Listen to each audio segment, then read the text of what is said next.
பண்ணக்கூடாத விஷயம் என்னன்னு பாத்தீங்கன்னா, மதுரையில் உள்ள உணவகம் ஒன்றில் கும்பகோணம் ஐயர் சிக்கன் என்று விளம்பரம் செய்யப்பட்டதால் பரபரப்பு ஏற்பட்டது. இந்த போஸ்டர் வந்து கிட்டத்தட்ட ஒரு 2 இயர்ஸ் முன்னாடி ஒரு டிசைன் பண்ணிடுறாங்க, ஒரு தப்பு பண்ணிடுறாங்க. என்ன பண்ணிட்டாங்க?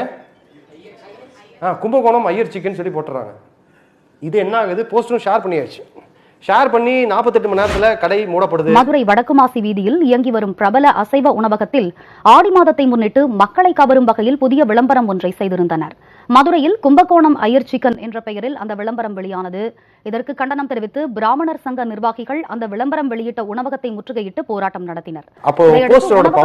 மன்னிப்பு கடிதம் கொடுப்பதாக சின்ன தப்பு.